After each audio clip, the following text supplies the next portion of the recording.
Olá, meus irmãos, meus amigos, ouvintes do canal Obed Ferreira, Estudos Bíblicos. Mais uma vez é motivo de alegria de estar aqui com vocês, compartilhando a palavra do Senhor, a sua Bíblia Sagrada. Neste dia também continuaremos compartilhando as cartas de Paulo, do apóstolo Paulo, e estamos vivendo nesses dias que antecedem as eleições, dias conturbados, dias atribulados, dias corridos, dias em que se confrontam ideologias, doutrinas, pensamentos, de sorte que a Igreja de Cristo ela é chamada a se posicionar diante desses quadros que se levantam em meio à sociedade. E precisamos, enquanto povo de Deus, estarmos preparados para responder com mansidão a razão da esperança que há em nós. E as cartas de Paulo, mais do que nunca, assim como toda a palavra de Deus, ela é útil, ela é atual e ela é um regimento que nos orientam em como nós devemos conduzir moral, ética e espiritualmente diante dos contextos em que a sua igreja, que o seu povo, o povo de Deus, está inserido. E neste dia nós refletiremos um pouco sobre a Igreja de Cristo num mundo hostil. A Igreja de Cristo vivendo dias de hostilidade, dias de provação, em que o povo de Deus, mais uma vez, é chamado a dar o seu posicionamento diante da realidade que cerca a Igreja, E a Igreja de Cristo, em contraste com o antagonismo de uma narrativa que promove sutilezas de heresias, misticismo, pelo humanismo, movimento cultural e filosófico permeado pelo pensamento humanista dos séculos XIV ao XVI, que são caracterizados pelo antropocentrismo, pelo racionalismo e pelo cientificismo. Essas três qualidades têm confrontado a fé, a esperança e a centralidade de Deus. Portanto, mais do que nunca, a igreja está sendo desafiada a se posicionar contra essas coisas. E gostaria de fazer três considerações iniciais. A primeira dela é que o apóstolo Paulo ele escreve sua segunda epístola para corrigir possíveis equívocos sobre a vinda de Jesus Cristo.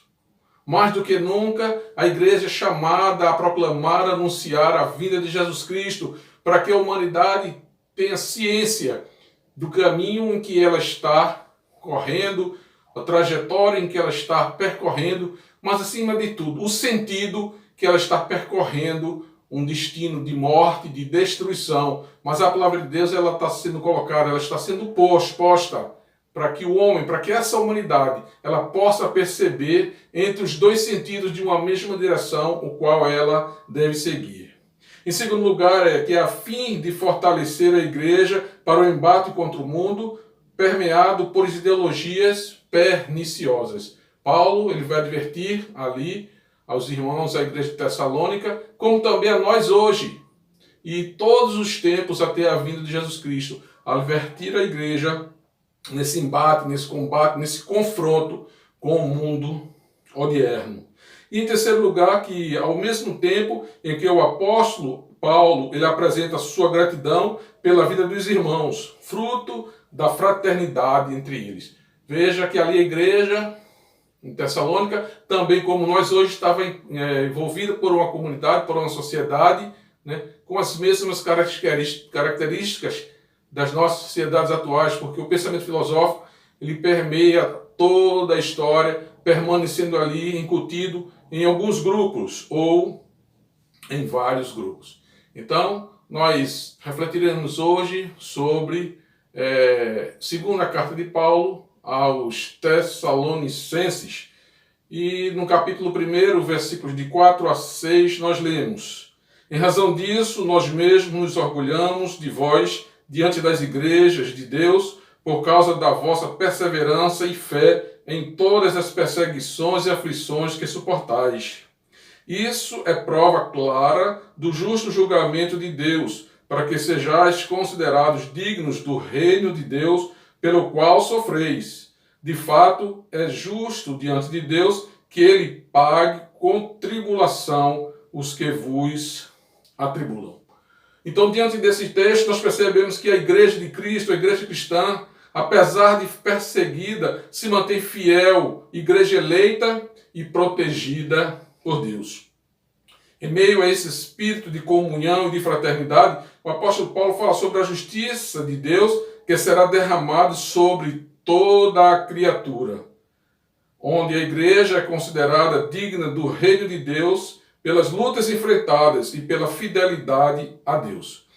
Então a gente vê aqui que mesmo a igreja de Cristo passando pelos dias que a igreja tem passado e continua e continuará até que Jesus Cristo venha e dê cabo de toda injustiça, de toda malícia, de toda abominação que é cometida debaixo do céu, e sobre essa terra. Ao mesmo tempo que deseja que o Senhor pague com tribulações daqueles que atribulam a sua igreja.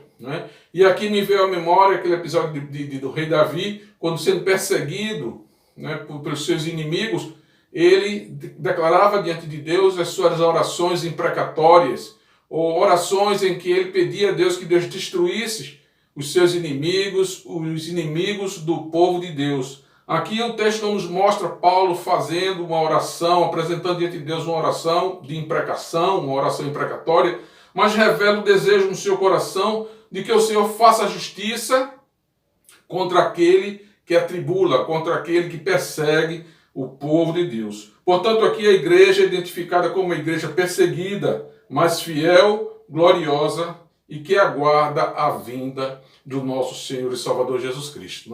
Então, nesses primeiros versículos, nós já verificamos aqui a posição de Paulo, a posição da igreja, a posição em que a igreja se encontra nesse conflito odierno, nesse conflito contínuo entre a igreja e as hostes malignas, que permeiam a nossa sociedade, a nossa comunidade, através de pensamentos filosóficos, ideologias, através de todos estes movimentos. E nós continuamos lendo a palavra de Deus e nos versículos de 11 e 12 do primeiro capítulo ainda, de primeira carta, da segunda carta aos Tessalonicenses, onde nós lemos: por isso também oramos sempre por vós, para que o nosso Deus vos faça dignos do chamado e cumpra com poder todo o bom desejo e toda ação que resulta da fé, para que o nome do nosso Senhor Jesus seja glorificado em vós, e vós nele, segundo a graça do nosso Senhor e Salvador Jesus Cristo. Nesse segundo momento, nós vemos que mesmo em meio à luta contra o mundo e contra o pecado, segundo a fidelidade de Deus para com seus filhos, nós somos motivados a orar pelos que sofrem. Enquanto curamos, enquanto cicatrizamos, saramos as nossas feridas, as ofensas que são levantadas contra nós, a perseguição, nós sendo tratados por Deus, temos agora a oportunidade de orar, de interceder por aqueles que sofrem por perseguições, que sofrem por enfermidades, que sofrem por angústias, por doenças emocionais, doenças psíquicas, mas também principalmente por doenças espirituais. Enquanto nós, com a mão, lutamos contra, reagimos contra essa ordem mundial de destruição, com a outra mão nós estendemos para ajudar, para consolar, para confortar todos aqueles que carecem da vontade de Deus, porque esse é o plano de Deus. Deus não tem prazer na morte do homem, antes quer que eles se salvem. Então, o povo de Deus seguirá fiel, pois Deus é fiel. Ela permanecerá fiel no ministério da proclamação da palavra de salvação, pois Deus quer que todos sejam salvos. Então, em meio a esses conflitos, em meio a tudo que se tem visto, as ordens que têm se levantado contra a igreja, as ameaças que têm se levantado contra o povo de Deus, as questões mais perniciosas, abominações nós temos acompanhado, todas elas afrontando o nosso Deus. Não que Deus precise de nós para defendê-los, quem somos nós? para defendermos a Deus, mas precisamos nos posicionar, colocar uma posição em defesa da fé, em defesa do Evangelho do nosso Deus e do nosso Senhor e Salvador Jesus Cristo, orientados, consolados pela divina ação do seu divino Espírito, não é? Que conduz a sua igreja, que conduz cada um de nós por caminhos seguros, porque, como nós dissemos, a igreja de Jesus Cristo, apesar de perseguida, mas ela é guardada, ela é protegida. Prossigamos ainda, não é, na leitura desse texto, e é muito interessante nós percebermos que a igreja de Tessalônica, não é, que foi ali iniciada pelo apóstolo Paulo, doutrinada, discipulada pelo apóstolo, não é, ela continuou firme, mesmo na ausência, não é, do seu pastor, do pastor Paulo, ali do apóstolo Paulo, mas mesmo assim, pelo simples fato de ela estar inserida numa comunidade, não é, gentílica, certamente se levantaram, se infiltraram pessoas que não eram ali daquele aprisco, daquele trabalho, mas que se filtraram colocando dúvidas na cabeça do povo de Deus quanto às questões da vinda, né? Questões escatológicas, questões da vinda, não é? Do Senhor Jesus Cristo. E por isso que Paulo envia Timóteo no segundo momento, para ver como é que estava, né, a vida de cada irmão ali dos Tessalonicenses. Capítulo 2 de 2 Tessalonicenses, versículos de 3 e 4, nós lemos: Ninguém vos engane de modo algum, pois isso não acontecerá sem que primeiro venha a apostasia e seja revelado o homem do pecado, o filho da perdição, que se opõe e se levanta contra tudo que se chama nome de Deus. Não é? Então nós vemos aqui que a igreja do nosso Senhor e Salvador Jesus Cristo, ela se encontra perseguida, se encontra rodeada de ensinamentos heréticos, né? De ideologias perniciosas, de toda sorte de engano e, quando possível, até pessoas infiltradas dentro da igreja, tumultuando, provocando dissensão. Então o povo de Deus precisa estar atento, né? Com o alerta, com a advertência que Paulo trouxe sobre os Tessalonicenses. Também essa mesma palavra chega até nós hoje, com um alerta, com uma advertência de Deus para a sua igreja. Pela terceira vez, nós dizemos que a igreja está debaixo da constante oração.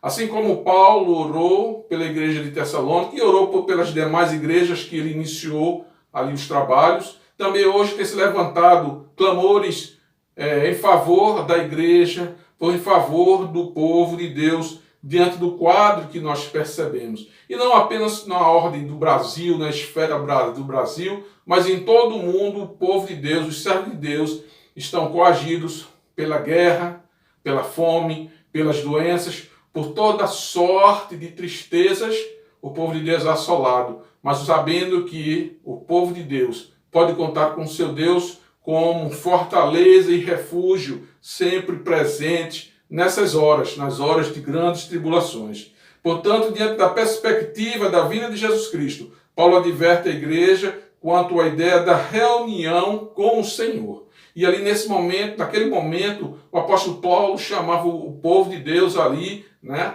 aos irmãos da igreja de Tessalônica, para mostrar para ele que com a vinda de Jesus Cristo, toda essa sorte de coisa seria vencido, passaria, que todas as lágrimas seriam enxugadas, né, do rosto daqueles que choram por amor a Deus. E que segundo Mateus capítulo 24, versículo 31 e Marcos capítulo 13, versículo 27, em que existirá uma igreja única que se reunirá com o Senhor nas nuvens. Evidentemente aqui que nós não estamos tratando da doutrina, né, dos últimos dias, a doutrina da escatologia, mas estamos citando pequenas porções de que o próprio apóstolo Paulo, juntamente com outros apóstolos, eles compilaram, eles formularam, não é, a doutrina da escatologia dos últimos dias. E aqui, justamente em Mateus 24 e Marcos 13, vai falar justamente da unidade da igreja, do povo de Jesus Cristo. Que antes da parúzia, ou da parousia, como alguns chamam, né, que é a vinda de Cristo, as lutas seriam ampliadas e a apostasia aumentaria. E ainda o filho da perdição seria revelado com falsos ensinos. Os filhos da perdição está aí. O anticristo já está operando, já está em ação. Então, é necessário que as coisas aconteçam para que os filhos das trevas, os filhos da iniquidade, eles se manifestem. E ele será revelado pela oposição a tudo que se chama de Deus. Né? De certa forma, nós já temos elementos para identificar aqueles que são os filhos da perdição, aqueles que se levantam contra o povo de Deus e contra tudo aquilo que se diz Deus. Ainda nos versículos 7 e 8 nós lemos: pois o ministério da impiedade já está atuando, e falta apenas ser tirado do caminho aquele que agora o detém. E então esse ímpio será revelado, a quem o Senhor Jesus matará com o sopro de sua boca e destruirá com a manifestação da sua vida. O quarto ponto que gostaria de destacar é que a igreja aguarda com esperança a vinda de Jesus Cristo. O ministério da maldade e da iniquidade já opera e que será revelado em ocasião própria. Compete a Deus estabelecer os dias, os anos, as eras, e cabe a nós estarmos atentos para o agir de Deus. Mas quando Jesus Cristo voltar, destruirá com o sopro de sua boca. Não é? E aqui eu acredito o apóstolo Paulo, estudando as Escrituras, ele vai buscar lá no texto de Isaías, do profeta Isaías, no capítulo 11, versículo 4, onde nós lemos: mas com retidão julgará os necessitados, com justiça tomará decisões em favor dos pobres, com suas palavras, como se fosse um cajado, ferirá a terra, com o sopro de sua boca matará os ímpios. Né? E aqui o próprio apóstolo Paulo ele já responde, né, ao anseio do seu coração de que o Senhor age em favor do seu povo contra aqueles que promovem tribulação, inquietação, desassossego no meio do povo de Deus. Então o profeta Isaías já falava que o povo de Deus teria sob a sua guarda, né, os cuidados de Deus. A atuação do império da maldade no mundo é descrita por sua força e manifestará uma atuação maligna com falsos sinais e enganos. Como nós dissemos, infelizmente, existem os infiltrados, existem aqueles que estão ali, e a Bíblia nos adverte que muitos dirão Senhor, Senhor, mas não entrarão nos céus. Outros dirão, Senhor, em teu nome expulsamos demônios, e o Senhor dirá, não te conheço, apartai-me de mim, maldito, para o fogo eterno que foi preparado para o diabo e os seus anjos. Então são palavras que consolam a igreja de Jesus Cristo, o povo de Deus. Mesmo o império do mal, estando aí na sua sanha, no afã de destruir, de dominar o mundo. Mas sabemos que esse mundo, infelizmente, jaz no maligno. Mas a palavra de Deus, que é proclamada pela sua igreja, pelo seu povo, está aí para produzir salvação, frutos de arrependimento, de lábios que confessem Deus como único e suficiente Senhor, Senhor Jesus Cristo, Filho amado de Deus, aquele único capaz de salvar o homem do pecado, e o Santo e Divino Espírito que convence o homem do pecado, da justiça e do juízo, de sorte que o amor de Deus, a misericórdia de Deus continua adiando a vinda do seu Filho Jesus Cristo, para que o homem tenha uma oportunidade de arrependimento, para que a humanidade perceba que em meio a todo esse caos existe um Deus que ama a todos, porque Deus amou ao mundo de tal maneira que deu seu Filho unigênito para que todo aquele nele crê não pereça, mas tenha a vida eterna. Portanto, a igreja de Jesus Cristo, que somos nós, precisamos estar alertas, firmados, em posição firmada diante de tudo o que acontece. E a verdade do Senhor confrontará a conduta antiética e imoral do anticristo, permeada na sociedade.